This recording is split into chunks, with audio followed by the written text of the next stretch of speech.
आप चाइना को देखो कैसे फोड़ रहा है, ठीक है। अभी श्रीलंका जो हमारा नेबरिंग कंट्री है, उसकी जीडीपी पर कैपिटा इंडिया से 2 गुना ज़्यादा है। एक एवरेज इंडियन साल के $2000 कमाता है। ऑन दी अदर हैंड एक श्रीलंका का आदमी साल के ऑन एन एवरेज $4000 कमाता है। तो यार इंडिया में गरीबी तो बहुत है। अगर मैं ग्लोबल हंगर इंडेक्स की बात करूं तो 117 कंट्रीज में सर्वे हुआ था इसी साल, और पता चला इंडिया में भूखमरी बहुत ज़्यादा है। हमारी जो कंट्री है, आउट ऑफ 117 कंट्रीज जो हमारा रैंक है वो 102 आया था, जो कि बहुत नीचे है। कुछ बहुत गरीब गरीब देश भी हमसे आगे है इस मामले में। तो यार अब इंडिया इतना गरीब देश क्यों है? चाइना देखो, अब यूएसए को देखो, ठीक है। अब ये कंट्रीज इतना राइज क्यों कर रही है? यार ये कंट्रीज इतना राइज इसलिए कर रही है क्योंकि इनका जो दिमाग होता है ना, बचपन से ही ना बड़ा कॉर्पोरेट बनाया जाता है, बड़ा कॉर्पोरेट माइंडसेट। ये बड़े ही एक कॉर्पोरेट माइंडसेट के साथ होते हैं, ठीक है। अब मैं आपको एक छोटा सा एग्जांपल देता हूँ यार।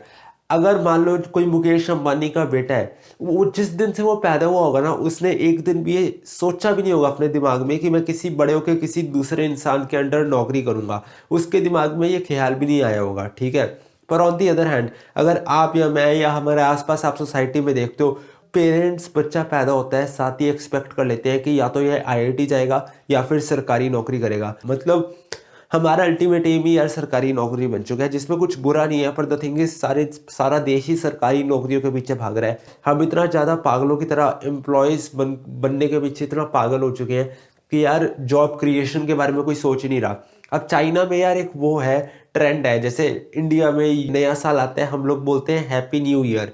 अब उनकी लैंग्वेज में क्या बोलते हैं हैप्पी न्यू ईयर को, वो मैं भूल चुका हूँ, पर उसका मतलब मेरे को आज भी याद है। चाइना में जब हैप्पी न्यू ईयर विश करते हैं तो उसको इस तरीके से बोलते हैं कि मैं आशा करता हूँ कि इस साल आपके पास ज़्यादा पैसे आए, आप ज़्यादा अमीर बने। अब चाइना में उसको क्या बोलते हैं, उनकी लैंग्वेज का मेरे को पता नहीं, मैं वो भूल चुका हूँ वो क्या बोलते हैं, क्योंकि मेरे को ऑब्वियसली उनकी लैंग्वेज नहीं आती। पर एनीवेज यार, आप मेरे पीछे एक पिरामिड देख रहे हो, मैंने पिरामिड बनाया है। इस पिरामिड को कहते हैं ऑर्गेनाइजेशनल पिरामिड, ठीक है। कि एक ऑर्गेनाइजेशन में कोई कंपनी है, उसमें टॉप लेवल बंदे से लेकर सबसे जो मिड लेवल बंदा और सबसे छोटे लेवल बंदा, in terms of power money कुछ भी कह लो, वो क्या रहता है।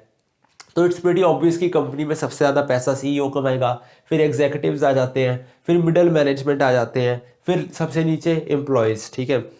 तो प्रॉब्लम क्या आ रही है यार, मैं आपको बताता हूँ प्रॉब्लम आ कहाँ पे रही है। प्रॉब्लम ये आ रही है कि हमारा जो एजुकेशन सिस्टम है, हमारी जो सोसाइटी है, हमारे जो पेरेंट्स हैं, वो हमसे एक्सपेक्ट करते हैं कि हम जो भी 20-25 साल की हमारी एजुकेशन है उसको हम अप्लाई करें यहाँ पे आने के लिए, एक एम्प्लॉय बनने के लिए।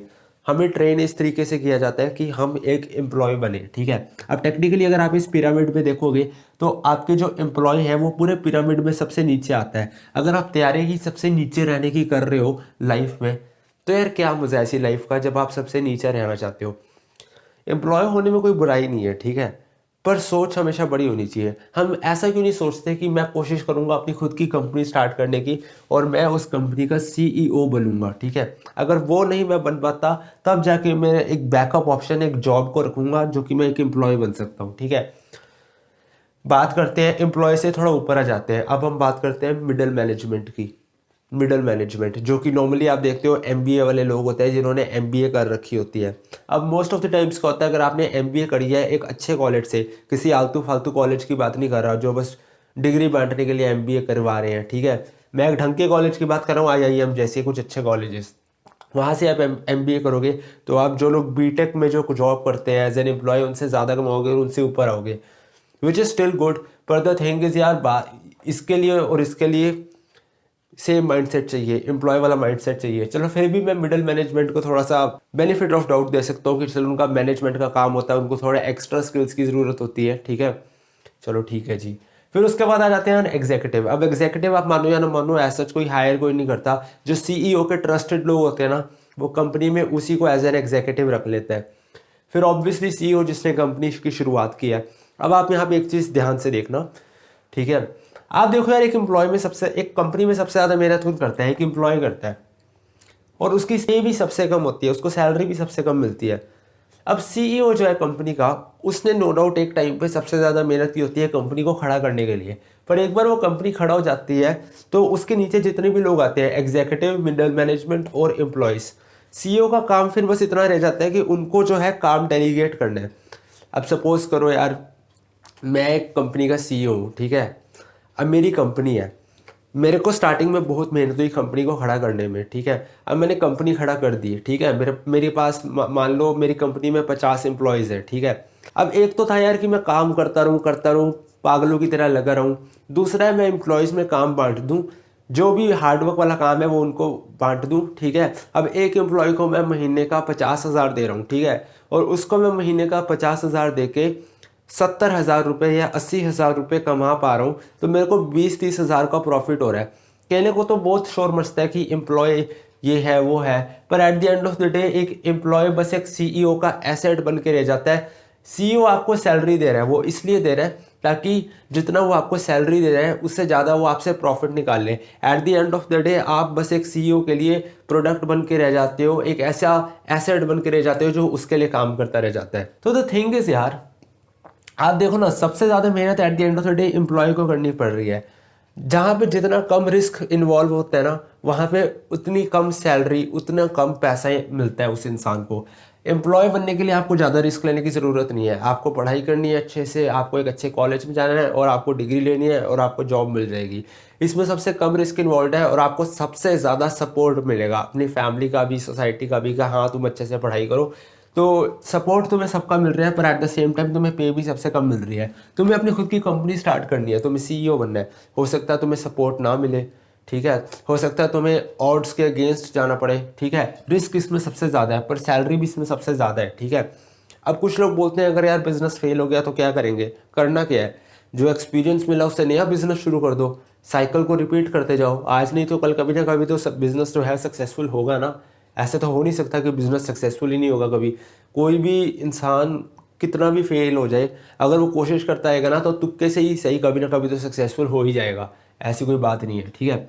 अब मिडिल मैनेजमेंट में थोड़ा सा रिस्क जो है वो एम्प्लॉय बनने से ज़्यादा इन्वॉल्व होता है। बताऊँ क्यों? क्योंकि यार आप ये देखो, आपने पहले मिडिल मैनेजमेंट में नॉर्मली एमबीए वाले लोग जाते हैं। तो आप देखो पहले बंदे ने एक अच्छी खासी जॉब छोड़ के और प्लेसमेंट की तैयारी छोड़ के एमबीए की तैयारी की होगी। फिर उसने रिस्क उठाया कि चलो मैं कॉलेज की प्लेसमेंट छोड़ के हायर एजुकेशन की तैयारी करूंगा, कॉलेज की प्लेसमेंट पे मैं इतना फोकस नहीं रखूंगा। तो उसने वो रिस्क लिया कि वो प्लेसमेंट के साथ सेक्रीफाइस कर रहा है अपने कॉलेज की और एमबीए की तैयारी कर रहा है। उसके बाद अगर उसकी अच्छे कॉलेज से एमबीए हो जाती है तो वो टिपिकल एम्प्लॉय से ज़्यादा कमा लेगा। तो इसमें मिडिल मैनेजमेंट वाले बंदे ने, जो मैनेजमेंट वाले लोग हैं, उन्होंने टिपिकल बीटेक और एम्प्लॉयज़ टाइप वाले लोगों से ज़्यादा रिस्क उठाया, इसीलिए उनकी पे भी ज़्यादा है। अब एग्जीक्यूटिव ऐसे लोग होते हैं जो सीईओ के नॉर्मली जान पहचान के लोग होते हैं। एक कंपनी का सीईओ उन्हीं लोगों को एग्जीक्यूटिव बनाता है जो उसके जान पहचान के ट्रस्टवर्दी लोग होते हैं। मोस्ट ऑफ द टाइम्स ऐसा होता है।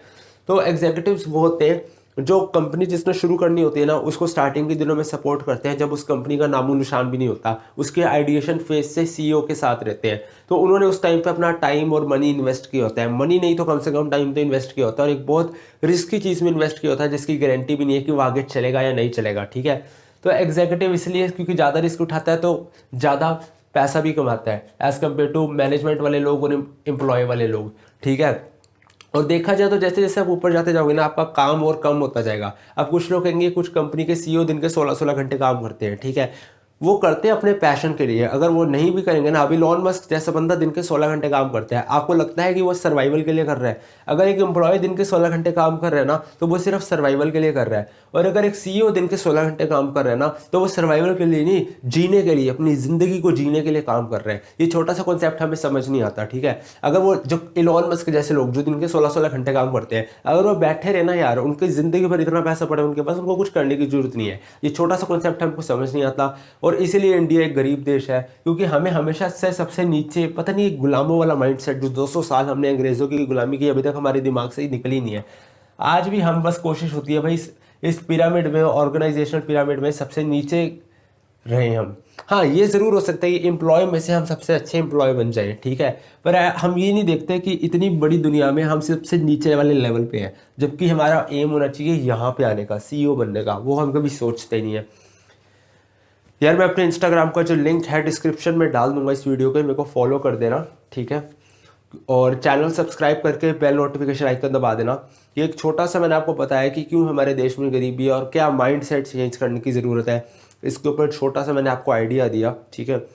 आई होप कुछ बत्ती खोली हो दिमाग की। बाकी यार आज की वीडियो में इतना ही।